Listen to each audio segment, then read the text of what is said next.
Good afternoon, everyone, and welcome to the first Pervasive Media Studio online lunchtime talk. These will be live every Friday at 1 p.m. for the foreseeable, so please tune in regularly. My name's Luke. I am the Pervasive Media Studio producer. These talks are our chance to throw open the digital doors, they're now digital doors, of the Pervasive Media Studio, and for you to hear more from the people who are part of our community or who are working on things that excite us. There's an especially big welcome to any of you who are new to the studio, for whom this might be the first time you're engaging with what we do. For those of you that are new, here's a little bit more about what we do.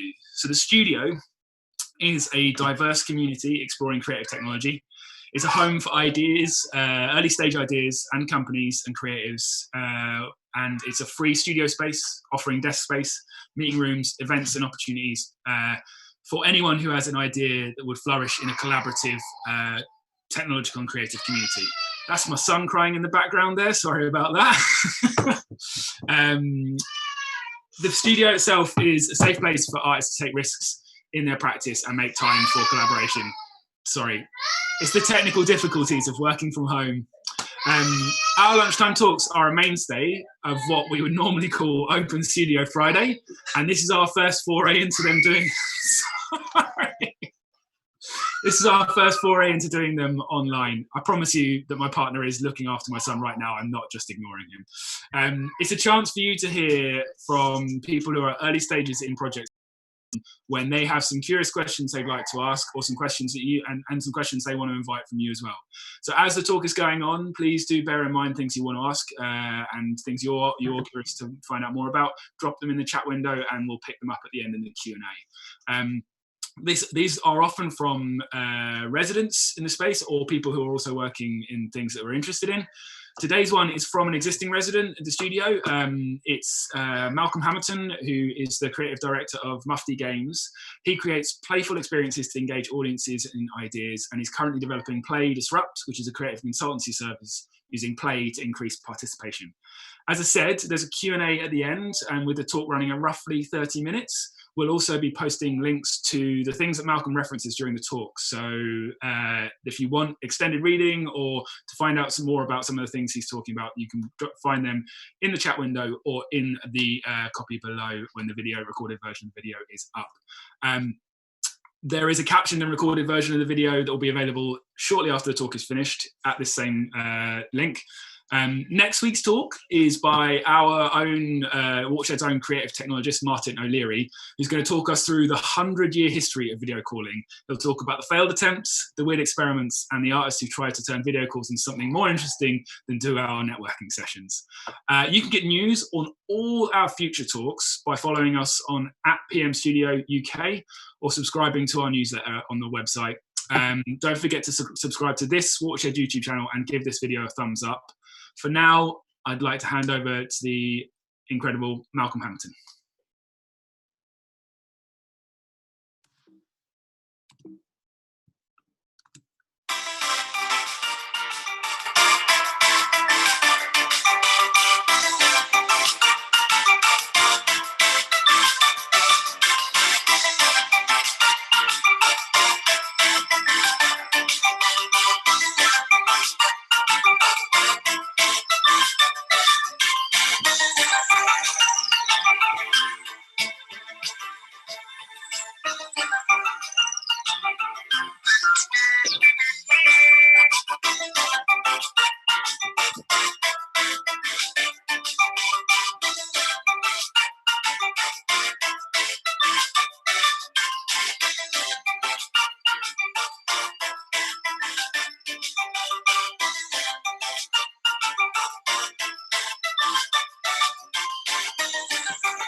Hello, and welcome. My name is Malcolm Hamilton, and welcome along to this, the first of the Pervasive Media Studio's online lunchtime talks. As Luke said all of that, that's great. So this is all a bit of an experiment, obviously. This is about having a discussion throwing out some ideas here. And my contact details will also be there at the end, and I'd really like to continue the conversation. So, start off with a bit of a backstory, I think. So, as I said, my name's Malcolm. I was an actor. I've been a theatre maker and been involved in theatre and performance all my working life. Mufti Games started as really a street theatre company. I'd been involved in making theatre indoors and involved in all these conversations about trying to get people through the building. Then we got a tiny commission or an opportunity, and we made a life-size game of Hangman. So we made a life-size game of Hangman on the street. And all of a sudden, all of these people just came up and started playing Hangman. All these people were engaged in this interactive theatre event, sort of from nowhere. And we went, oh, hang on, that's interesting. That's overcoming some obstacles. And then really the whole thing about Mufti has been making more and more games and experiences that have been about overcoming obstacles. We've made massive battleships. We've made sheep herding games. All of these things, we think about what different audiences we're not connecting to and how we might be able to connect to them. What kind of permission do we need to give? How can we get them more involved? Kind of almost from the off, alongside making these games, we've been invited to make interventions or games for exhibitions or for research projects or for community consultations. In 2017, I got a Leverhulme scholarship from Bristol Old Vic, from Ferment. And through that, I started researching a lot more, started putting play rather than games really right at the centre of Mufti. Writing and talking much more about my practice. Play was really then at the forefront of it. And then through this and through some of these talks I've been doing, I started to get all of these requests for play disruptions. I think we had 5, and almost all of them used that term. They wanted us to do some kind of play disruption. Now, meanwhile, I joined Pervasive Media Studio. Thank you very much, Pervasive Media Studio, for hosting this today. And through that, I got onto a really brilliant course called, a program called the Network for Creative Enterprise. Now, that gave us all kinds of different things, but in particular, it gave us some mentoring, gave us some really sort of focused mentoring with a guy called Mark Ellis. And so we went to him and we said, we keep on getting all of these requests. We're not really sure what they mean exactly by play disruption. So we went back and we asked them, and we learned about listening properly and listening with 2 ears and talking to them. We started to understand that really what all of these people were after were long-term projects, looking into connecting differently with their audiences, projects that would include more people, that would connect with maybe the invisible, the people that were missing out. Also, disruptively might shake things up a little bit, and that would put play at the heart of the conversation. Meanwhile, I'd employed Jenny Mail, who's our company manager, who sadly is on furlough at the moment, as many people are, but she'd come from working for a theatre consultancy as well. So all of these things started to kind of connect together. And we'd also made up a fake housing agency, development agency called Octopus, related to Clough William Ellis, which I'll go into later. And that had then taken us, that was using satire and play to have conversations about housing consultancy and that, or housing activism as well. That then led to us working on real life consultations. And we got really, really excited about using play and creativity to open up different conversations and offer alternative perspectives. So we applied for a project grant from Arts Council England for a new company or a new service, whatever this was, we weren't really sure, and we called it Play Disrupt, and we got it. Hey, you didn't see that. Well, never mind. It was lovely. It was amazing. So anyway, so here we go. So projects are going really well. We've got loads of people getting involved with us, calling us up, wanting our work. The projects we're doing are going brilliantly. We're about to sign a really nice big contract with someone. And then, of course, coronavirus hits. So it's kind of interesting for us because we've had street theatre things that we've been touring for years, and we've got this play disrupt, which we're calling everything else we're doing now, around building engaging interventions for people, and more consultancy, more working with people to sort of redirect thinking or have conversations with them. Now, it's a weird thing at the moment because all, or just about all, of our street theatre has gone, you know, like everybody else. You know, all the festivals aren't happening. So none of this is happening. And that's just all gone. You know, it's not there. We might get the gigs next year. Some of it might be delayed. But the play disrupt stuff, the consultations, those gigs that we've either still got, well, they're still there. They're ring fenced. And actually the people we're working with are saying, well, actually, this is going to be even more important then. So we absolutely want to hold on to that. So for us, that's kind of quite good. But it really gets us to thinking about, well, whenever these start again, and what kind of world we're going to be in, because we're not just going to jump straight back into the world that we were before, then how do we work within this playful engagement, getting people together, collaborating? So what I'm going to do through this talk, I'm going to share a bit about 4 of the different projects that we've done as part of this research and development, 2 of them that have happened and 2 of them that are about halfway through.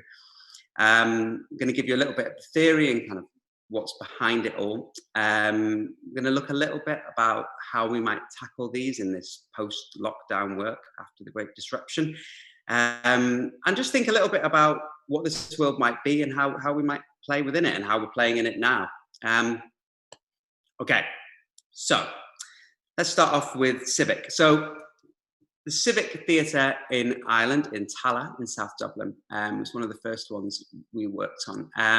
Now that faces onto a square, and there's an arts centre, a library, a theatre, and a council building. And this square is really difficult to animate. They've had real problems being able to animate it. So went in and had lots of conversations, but then ran a half-day, 3/4 of a day long workshop with a group of stakeholders. So it was a stakeholder workshop. It was about bringing together those different people, thinking about what the invitation was to get those people into the room, and then using playful techniques to open up thinking and conversations. So we built, I've got some pictures here. One of them might already be up, I don't know, but maybe Martin will put it up now, the model village. So we built a model village, sort of thought about what we need in communities, what we need to build, work together. We then looked at lots of maps of the area from lots of different perspectives and looked at what some of the obstacles might be to getting into the space, both physically, also culturally, also financially, economically, all kinds of different things. After we'd done lots of work indoors and kind of connected with each other a bit more, I think there was about 15 people in the room, we then went outside into the square and we took lots and lots of chalk, brilliant material. So there's probably a chalk picture you can see right now. And we started sketching out the space, sketching out ideas for the space, looking at why I think people weren't necessarily getting into certain places and what might be possible there if we did animate it. And then we played games really across, once we really got to know each other, we played games up and around the space with people who were going through it. The next day we went and did one of our street theatre shows, One Kid and Their Dog, as well, as a way of, as an example of a way of playing and animating that space. Now, what was perhaps really useful about that, there's lots of different things that were useful, lots of different outcomes that came out of it. But I guess it was really about understanding, because the people we ended up having in the room, some of the normal physical obstacles that there were to that square, which was simply that people couldn't see it quite a lot of the time. You know, it was actually like there wasn't necessarily the signposting there, you know, to be able to actually bring people in. We ended up chalking this huge kind of massive 10 languages welcome, willkommen type thing on there. But it was also thinking about emotionally what the space might be with the buildings that were there, what kind of conversations might be taking place within there, why people might be going, for instance, into the council building, what might be happening there. So it was really interesting. Okay, then we worked with University of Chester. So University of Chester, we worked with 300 teachers on their first 3 days of their PGCE training. That was brilliant, really great investment from University of Chester, PGC and Philip Barker Centre. And they brought us in, we worked for 3 days with those students, looking at play and creativity and about how play and creativity could be more integrated and really become at the heart of what their teaching experiences and practices were. We ran workshops. There should be maybe another image maybe by now. Workshop with a bunch of teachers there. We looked at risk and failure. We looked at teaching environments, and we looked at play theory as well. We also went out on scavenger hunts and all sorts of things. Some of the feedback from that was that I really enjoyed Creativity Week. It opened my eyes as to what is wanted of us in our year with our teaching styles. It's that anyone can be creative, not just those who are artistic. So we had teachers from science, we had teachers from PE, we had teachers from geography, we had teachers from RE, as well as drama and English. Second time we've done that, but this time we went in right at the beginning, and that was really exciting. We worked with 101. We're still working with them. So 101 outdoor art space in Newbury. And that's been more about, it's a residential art space, for those who don't know. So it's a residential art space. And that's been about taking the living history of the residencies that take place there. It's on Greenham Common. So taking the stories of Greenham Common, taking all of these things and kind of making them live in the walls of the building. So that's been about working with the residents who are there. So that's particularly working with those people who are there. And that's kind of been about different access points, lots of different ways to invite people to engage in the story of it and for that story to become visible. It's kind of been about taking the guest book and turning the guest book into a big interactive scrapbook. We've just done one session there over a couple of days. And one of the lovely things we ended up doing was making a quite simple cookbook you might see a picture of now, which is about gathering stories. So rather than just recipes, but actually stories and rituals, which we'll talk about more later as well. That's also about trying to see if we can find ways for that to be part of the process. So people are there making shows, how talking about the place and engaging with it and putting it onto the walls can be part of the process. So it isn't just asking people to do an extra thing, essentially. And finally, we've been working with Pavilion Dance Southwest, which is down Bournemouth. We've been kind of looking at what the place of that might be within the community, particularly as the boundaries geographically have changed recently. We only just started there, so really the only thing we've done there is a bit of research, a few conversations, and we had a lovely Lego series play session, which you might see some pictures of there. It's probably enough of the pictures, and maybe I'm here again. Am I there? Am I there? Maybe, who knows? So I can't see YouTube at the moment. So yeah, Lego series play. That's also what we did as part of this Arts Council thing. Was I trained in Lego series play, which is just amazing, wonderful methodology and technique, and really fitting within everything that I'm talking about bringing people in, about including people, about everyone having voices. And it did mean as well that I got to buy absolutely loads and loads and loads and loads of Lego, which was great. So thanks very much for that. So,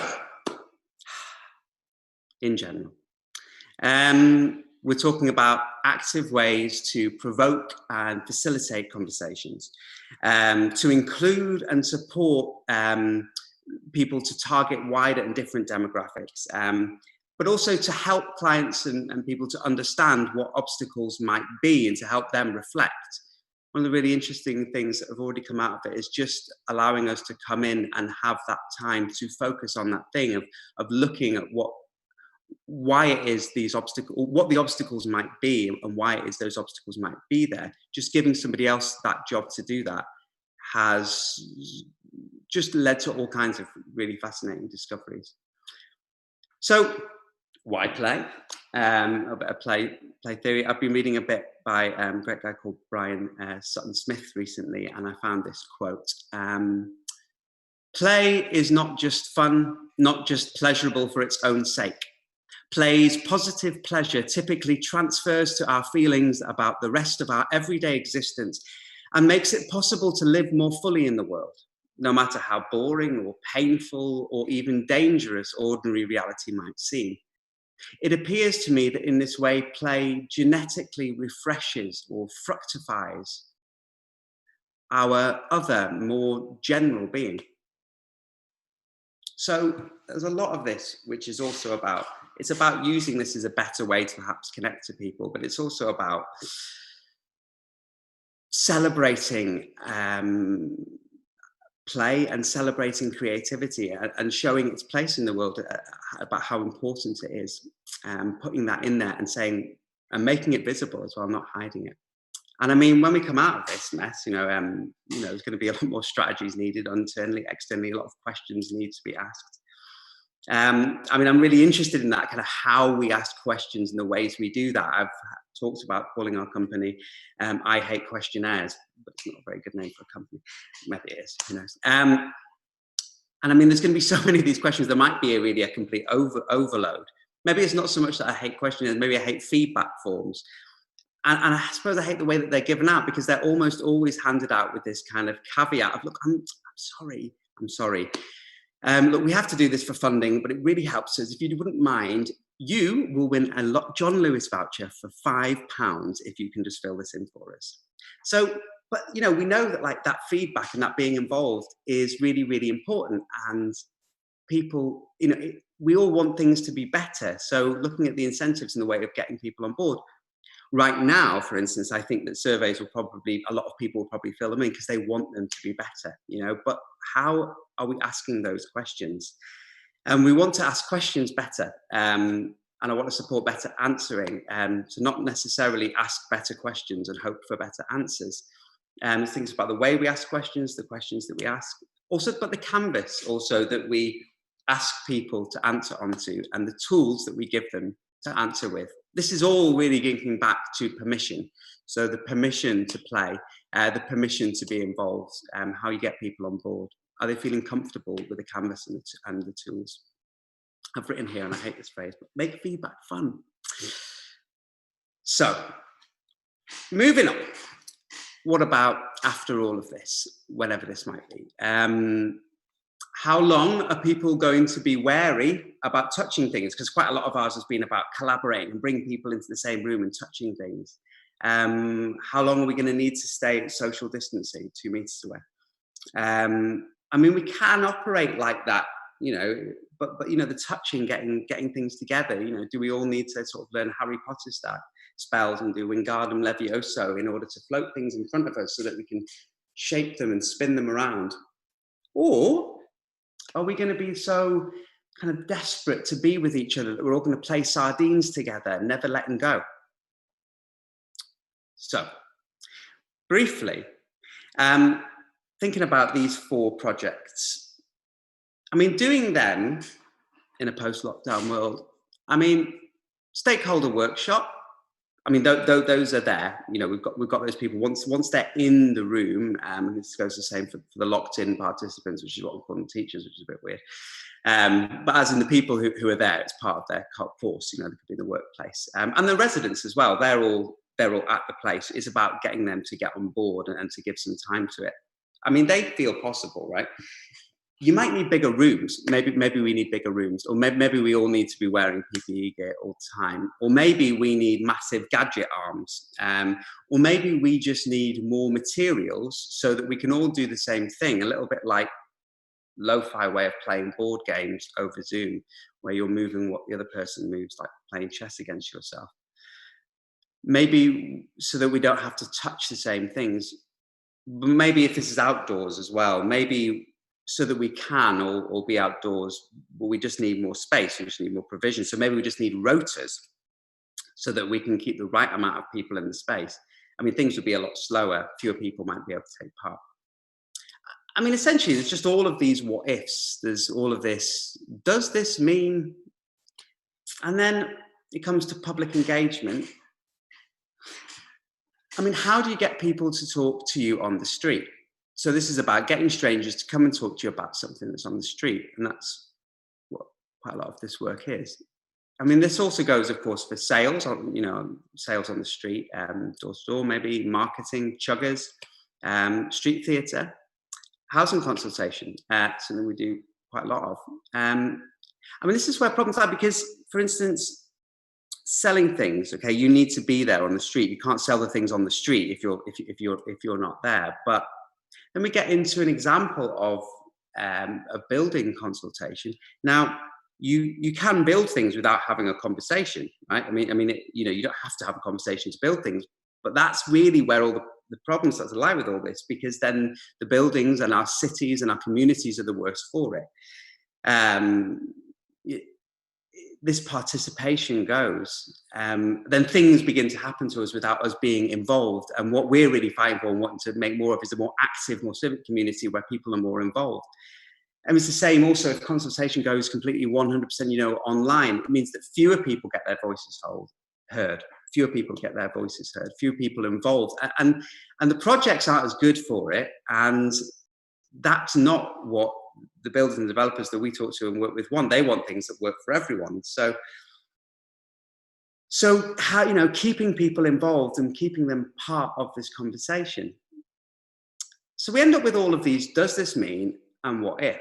And as part of a creative process, those things are really, really helpful, because to go off on a complete tangent into ridiculous things like gadget arms or whatever, then sometimes you find brilliant things. I've been reading again book, Watching the English, which is quite a fun anthropology book. I was reading it a while ago, but coming back to it recently. It's all about how English behaviour, and there's a lot about queuing. And you think, well, now a lot of this is going to have to be completely rewritten, at least for the next period of time, because the way that we move around now is completely differently. The way that the queues are now, the way that we're wearing masks now, watching people. And it's made me think a lot about an essay that I read a while ago, which I'm going to share a little bit of. It's from this is Britain and the Beast. It's a series of essays that was compiled by Clough William Ellis, who built Port Merion. Anyway, you can look him up. You're on the internet, aren't you? Just Google him. And this essay was written by Aileen Tatton Brown, and it's called 50 Years Hence. It's called 50 Years Hence, Notes for a Lecture on Territorial Planning to be delivered in the year 1987. This was written in 1937, okay? So she's written an essay to be given, a lecture to be given 50 years away, just before the Second World War. It's absolutely brilliant. I really want to make a show of it sometime. And I'll just read a tiny little bit of it. Because it's written from planning, by the way, obviously, from this point of view. So she dreams up all these different planning acts that have happened and the consequences. I do not feel that it is necessary for me to summarise the results of the Land Utilization Act 1942, obviously. They are before your eyes. It will be sufficient for me to give you a few figures illustrating the magnitude of the changes that have taken place. 1. London, which had a population of 8 million odd in 1940, has now shrunk to 1/8 of its former size, and it is still disintegrating. Land values have completely fallen to a corresponding extent. 1987, no one in London. 2. In 1942, 85% of industry was in urban areas. It is safe to say that the remaining 14% was situated in areas which, if not urban, were spoiled. Now 95% of industry is in country districts, and the electric factories, which have been universal since 1942, are clean and attractive. And the best one, 3.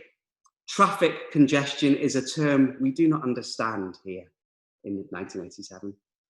For 44 years, our transport system has worked smoothly and easily.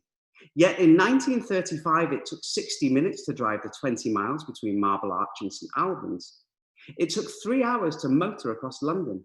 In 1940, as I have already mentioned, the use of cars within a 5-mile radius of Charing Cross had been forbidden. Now, thinking about that, because to think about how things might be in the future in a completely creative writing project, for instance, or in a completely creative way, I think can give way to all kinds of interesting ideas. And I don't need to say that. I'm sure you've got that. So, I mean, it adds to other things as well. This is another good one I've been quite enjoying. This is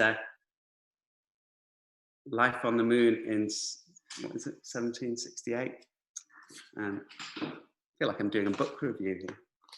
this is full of really strange, and some of them quite awful, very colonial kind of images, but it's kind of what might the moon be like?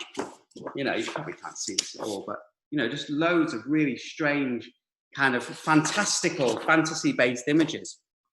And you think about, as we think about how life is going to be living on Mars, the brilliant project Living on Mars by which you'll probably see the link to in a minute, because I'm sure Luke will put that up, by two of our residents, Ellie and Nikki. So thinking about how we're going to live on the moon, live on Mars. And then really what I've been thinking about a lot of is about rituals. So about the way that we're now moving around the place, this 2-meter tango that we take, the way that we step away from people or politely move through things, but also the way that when people get too close with us, we're kind of repelled from them, like as if we're vampires. And the way out shopping, the way that people are wearing masks, but the way they can smile through their masks. And the way that we're giving more time to everything now. I mean, maybe we need to dispense with touch screens now, for instance, and what we need to do is have elbow pads and foot pedals and massive bum buttons that we can press. I mean, because we're doing this all the time. Any kind of communal space, we're like Houdini trying to kind of get through everything in straitjackets, like pushing through things and moving through things. So maybe the way that we interact with things now, it can't be that, kind of more of that. There's been a lovely thing with the way that our watching how some children have been able to respond to this. There's an alleyway behind my house, and the kids can't play with each other in the same space, but what they've started doing is climbing up on the walls. So they climb up on the wall so that then they can talk to their friend in the garden, and sometimes they throw water bombs on each other. Of course they do. Or they're shouting at each other and talking to each other. And they're kind of making some of this 2-meter distances just part of a game, part of the play that they're doing. We ended up trying to play football with a neighbour in the alleyway where we played socially distant football, and we chalked these lines on the ground. And anytime anybody had to go over the line, you had to put your hand up and go, oh, so that they would always move back, and it became this game. And I think we're doing that all the time. We're kind of playing our way through that, things to reflect on that. So thinking about the absurd, not discounting these mad ideas, thinking creatively about how we might move forward. And I mean, that's happening all the time. Something that was mentioned recently was a drive-through supermarket. I mean, you get drive-through bottle shops in New Zealand and stuff, but the drive-through supermarket, this was apparently mooted in 1920. I'll find an image and tweet it. There's some really good images of it. It's been revisited recently. But also there's some images about in New Zealand as well, street demarcation, where they've sort of recreated the street markings. And I love that, thinking about playgrounds, you know, and the playground markings that we have. And in New Zealand, they're thinking about the way that they repaint the streets in massive bubbles. It looks beautiful. It's on stuff.co.nz. We'll find the link. So that people have to move around, but staying in certain spaces to do it. So I think that's basically it. I mean, thinking about, you know, are we going to mistrust each other? I mean, are we going to really avoid contact? Or is all of this community spirit, all these COVID response groups that we've got, and all this participation going to be so enlivened? Are people going to be so keen, like keen as cheese to be involved and to be part of this and want to take part in all these things and participate more and more and more? You know, we're not going to know until we come out of it, I guess. Lots of people have talked about the importance of play. People talk to me about that because it's obvious how much is going on out there, and of creativity, and how that's all getting us through it, and how much that needs to be thought about within funding when we come through of this, about the importance of it all. In our work, what we want to do is bring people together. You know, simple as that. We want to bring people together to play together, to connect together, to work together. We want to have lots of different voices in the room. Going back to Britain and the Beast, there's another essay in there called Art and State by Keynes, who's an economist. And having come from theatre and the sadness of all these shows and things that are happening at the moment, alongside many things, I just wanted to finish with this nice little quote. Even more important are the ephemeral ceremonies, shows, and entertainments in which the common man can take his delight and recreation after his work is done, and which can make him feel, as nothing else can, that he is one with and part of a community finer, more gifted, more splendid, more carefree than he can ever be by himself. So, that's it. What happens now? Does Luke join me sort of somewhere down here? Thanks for listening, everybody. Quite nervous about that. I hope you enjoyed it. I hope it's going to stay here forever now. Okay, I think I might be appearing in the bottom corner. Here I am. There we go. Like a round of applause there for Martin with what I would normally say after this talk. Thank you so much, Martin. So now we're over the Q&A section. Malcolm. Yeah. Malcolm. Yeah. There we go. It's an experimental talk where I've also got your name wrong. Great. So now we are at the point where if anyone has any questions or thoughts or responses, you can feed them into the chat window. I'm going to read them out to Malcolm. Malcolm, question from Jill Wildman. What's your biggest challenge when you do these consultation exercises? The biggest thing has been about getting people involved, or getting them on board and getting it all signed off. That's been the biggest challenge, actually, because often somebody comes from an organisation and they're really, really keen to make it happen, but actually getting the thing signed, getting it to actually happen has been the biggest challenge. It's always happened, but I guess having been experienced in trying to sell shows before that, it's been, the lead-in time has been much longer. Actually, once we get in there and we start working, it's become quite free-flowing within it, so. Thank you. So lots of rounds of applause there in the chat window for you. Digital, you can't hear them. No, I can't. I'll imagine them. Thank you, that was great. There's another question here from Kat Scott. Are there quick, simple exercises artists can do when experiencing a creative block? Yeah, I'm sure there are. What would I use? I think for me, it's usually more kind of meditative. For me, it's about just reminding myself to play. I have 2 young kids, and the amount of time that I completely forget to actually play and just sort of step back and watch things. I do find, though, recently that having Lego and having some kind of materials around the place, whether that's kind of magnets or whether it's plasticine or anything like that, just whether it's paper, just kind of drawing anything, just doing something that takes you right out of it, is a really good way just to kind of get your brain working again. Also doing something completely different. So if you don't normally do anything musical, then to try and make something musical. You don't normally write that much. For instance, actually forcing yourself to write something. But actually, it doesn't really matter what the thing is. It's just remembering to do those things. I think that's probably it. Great. Another question from Joe Hill. It says he's a big Lego fan. Can you talk about any fun, interesting ways that you use Lego in your consultations? So, can you repeat that question, please, Joe Hill through Luke Emery? Can you talk about any fun or interesting ways you've been using Lego in your consultations? Okay, yeah. So as I mentioned, I trained in Lego Serious Play. So that's a relatively well-known methodology. It was invented by, well, it doesn't matter, I won't go into all that. It's complicated. What I've mainly been using that within is something called 3D note-taking. So it's being able to use it to have a conversation. So to look at what a problem is, about intangible problems. So you can build something and you can go, so the thing that you're talking about is this, and does it look like this, or does it look more like this? Okay, can you build that? And then as you build that, then you place it somewhere. Is it here, or does it go here? And is it connected? Oh, is it a bridge, or is it over, or is it a tower? And as you start to build these things together, then you can build this conversation and start to look at things, and it becomes all about the model. That's been absolutely amazing. There's loads you can read about Lego Serious Play and training it. It's fantastic. Before doing Lego Serious Play, we used Lego quite a lot within some of our games around housing. We made a game called, anyway, Lego Legislation, probably shouldn't have called it that. This is going to be online.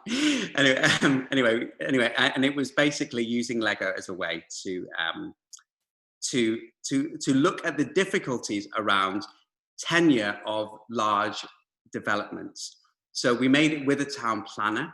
And we basically we had 3 players, and each of them had a piece of a brownfield site and had Lego, and the red blocks meant market, the blue blocks meant affordable, the green were green space, and yellow was parking. And then they had a game show host, and they had to then build a development with certain legislation. So they might be given this amount of affordable housing, this amount of green space, da, da, da, da, da. And then after 2 minutes, it stopped, and then the council had changed, or the government had changed, and therefore the legislation had changed. So they then had to rebuild it. And then they went for another 2 minutes, and then they had to rebuild it again because of some other reason. So it was kind of looking at how legislation keeps on changing, and some of the problems that people had to face, and then they had to talk about the decisions they've made and why they've done it. And we've done it on the streets and parks and festivals all over the country, and it's a brilliant exercise. That's been a great way of using Lego. But I love it. I mean, loads of play tools are. I mean, find plasticine, Playmobil, all sorts of different stuff. It's because we can connect to it. We know what it is. We feel safe with it. You know. Great. So a question from Joe Lansdowne. You sound really positive about the future, Malcolm. Is there a space for play that explores fear and worry? Yes, there's definitely that. In fact, that book, the Brian Sutton Smith, is all about players and emotional survival. Look at that. That's what I'm reading at the moment. But absolutely, yeah. And I mean, we're talking to some people about kind of games for uncertainty, you know, and kind of playing about with how we, I mean, absolutely, you know, creating games with each other and creating playful interventions with each other that can then look at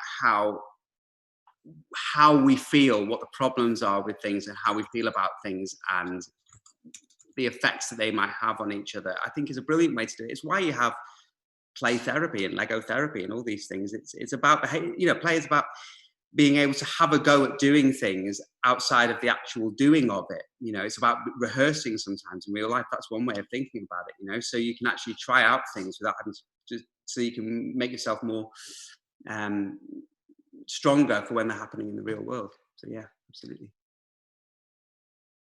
And a follow-on question to that, there's a couple I'll come back to, but Helen Manchester asks, linked to Joe's question, how can play and creativity support us to plan for uncertain futures with community and connectivity at the heart? I think that an answer to that would be, it's about having creative thinking, I guess, about rather than trying to immediately problem solve, it's about throwing out an opportunity, you know, throwing out what the things in the landscape are, and then trying out a whole load of different ideas and different ways through that. That's something about trying to get other people into the room and see how they might try it, building bridges between things. Being able to completely make mistakes and throw things up and fail and let things break down, literally playing with ideas, so that rather than actually trying to fix things, I think that's probably one of the main things. It's about not worrying about whether things work or not, because the more you play around with things, you know, creative process, the more and more you play around with things, completely unexpected ideas come from that. I think on the spot, that's how I'd answer it, but I'd be happy to obviously talk in more detail about that. Great, yeah, and obviously Malcolm's details will pop up at the end of the video, so if anyone does want to reach out to him on Twitter and continue the conversation after we finish, do grab him there. We're going to try and squeeze a few more questions in if we can. Carol Bond asks, have you any experience or ideas about being creatively playful with groups in a virtual space? I mean, this might be a time to plug what's happening tomorrow. Yeah, okay. So tomorrow, I meant to plug that. It's good, thank you. So one of our street theatre interventions, I made this during Leverhulme, was it's Romans, and it's a play. It's a playscape. It's a playscape. So normally we take this out on streets and festivals. Normally, what it is it's these big, beautiful board game tables with board games that were played in ancient Rome. We also have a whole set. We have knuckle bones and throwing games and things that they would have played, and also lots of loose parts, but sort of Roman themed loose parts. In order to think about how we reenact games and reenact play. And we have a mini Colosseum where we ask people to dress as gladiators and play rock, paper, scissors to the death. So we were meant to be doing that tomorrow at the Spring in Havant. But obviously we can't do it. So what we're doing for them instead is we've created a cyber coliseum, which is just Zoom, actually. But we've created a cyber coliseum, and we've got, I think, 6 to 8 families playing with us who are going to be coming in dressed as gladiators with gladiator names. And we're going to be having a kind of tournament looking at, which will lead towards rock, paper, scissors to the death. So that's been a really fun, weird, DIY, silly way of taking a playful experience and bringing people together within a virtual space. It's at 10 o'clock. It's on, if you go to the Mufti Games channel on YouTube, which hopefully Luke can do a link to or somebody, it's 10:05 tomorrow morning. So everyone can watch and join in at home. I mean, Coney, who are like, the sort of gods of this kind of work, have been doing some brilliant Friday night remote play sessions, taking from murder mysteries to kind of interactive theatrical events, using all kinds of different stuff. I mean, like, if you're looking for ideas like that, like, look to them, because they are just sensational.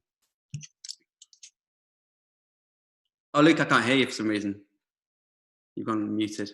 Apologies. I've just popped a link in the chat window to Romans, the experience tomorrow that Malcolm just mentioned.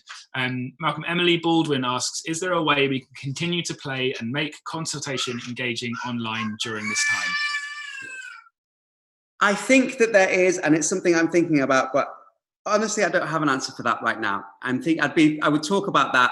I'd be really happy to have a conversation with you about that after this chat, but it's a more in-depth thing. I don't have a sort of soundbite for that. I'm thinking lots and lots and lots about it at the moment, about really about how to translate things, about the different ways, the incentives, about reaching people, about how we play with things on, about how people can be asked and how people can answer questions digitally. And I think there are really good answers out there, and it's something I'm really excited about. So get in touch with me and let's have a chat about that. Okay, great. A question from Oster Amundsen. Love the sound of your satirical housing agency. Have you found any strategies for continued employment of satire in the current climate? In brackets, out of work satirist. Not hugely. I mean, there's a lot of really good satire out there as a result of it. It's interesting, isn't it? That kind of, how far is too far? I mean, the housing agency thing, that you can look at that. There should be a link there. That was really fun, using satire in placemaking. Felt like a really nice kind of opportunity to do that, and it got quite silly, but also quite cutting at points. So I don't know. Let's have a conversation about it. I think I would say about that. Get in touch. He also asks, you referenced a book and mentioned something about play as emotional survival. Which book was that? Oh, that's Brian Sutton Smith, Play for Life. Okay. It'll be on there. This was written, it was a manuscript that was left. It was published posthumously. Posthumously, I believe. That's the word. Thanks, Luke. At least this isn't going to be online anywhere. We've got time for a couple more questions. So if anyone else has got anything to, just squeeze it in. We've got another 10 or so minutes, but let's see how we get on. Emma Powell asks, have you ever struggled with the feeling like you're wrestling content into a game? If ideas are complicated, do you have to keep an eye to keep the fun in, or does it just happen through your approach? Yeah, absolutely. Definitely. And I think that if you're feeling that, then you're probably going in the wrong direction. It's a bit like making a play about an issue or something, isn't it? I mean, essentially, I think it's keeping it simple. I'm someone who's really guilty of overcomplicating things, and the people I set up, Simon Day, who I set up Mufti with, was really great for completely simplifying things that I would get really complicated. And so I'm always bringing people in who can simplify things. Pascal has been another person who I've been working with recently, just to kind of simplify. We were going to make a version of version related to operation just before all this, and we got commissioned to do that. We've had to put that on hold now for all sorts of different reasons. But yeah, if it's getting too complicated, it's looking for the simple things within it and taking a step back from it. I mean, you obviously play games around, you know, complexity. There's a lot of people who do that, but yeah, I think always going for the simpleness is a good thing. And yes, struggle all the time. And Emma, feel free to give me a shout anytime. Great, thanks, Malcolm. So that looks like all the questions we have for now. Just want to say thank you so much again for taking time out today and talking to us. Thank you. If you want to say goodbye to Malcolm, if you want to say goodbye to everyone, we're going to hand over now. Bye. So I feel like Ken Bruce. I'd just like to say some shout outs, some hellos to. Oh, do you go? Yeah, great. Yeah. Well, no, just thanks very much to Pervasive Media. Thanks very much to the Arts Council for funding Play to Shop. Thanks very much to all the people who've been working with Civic, PDSW, 101, Chester University, Bristol Vic, Basingstoke Festival, all these people, all the supporters, all the people who are involved in Mufti Games. Yes, hope we can get out and play with you physically soon. Do get in touch. Thank you all for listening today. I hope you've had really nice lunches. Have a nice weekend. Give yourselves a break. Play more in the world. Thanks, Malcolm. I can't really round it out any better than that. But just to quickly say that these are happening every Friday at 1 o'clock. They are live. Please tell your friends. Please come back next week. Next week's talk is our creative technologist, Martin O'Leary, who's going to talk us through the 100-year history of video calling. He's going to talk about failed attempts, weird experiments, and artists who try to turn video calls into something more interesting than a 2-hour Zoom networking session. You can get all your future news on these talks by following us on @PM Studio UK on Twitter. Subscribe to our newsletter via the PM Studio website or subscribing to this channel here. It'd be great if you could give this a thumbs up and do share the talk when it's recorded and available on here. We are so appreciative for you for all tuning in. There's been nearly 100 of you on the channel today, and that's for our first ever one. That's a real delight and a real positive vibe for those of us who are continuing to try and make community and keep community alive in these challenging times. Thank you all for watching, and we'll see you all again next time. Bye.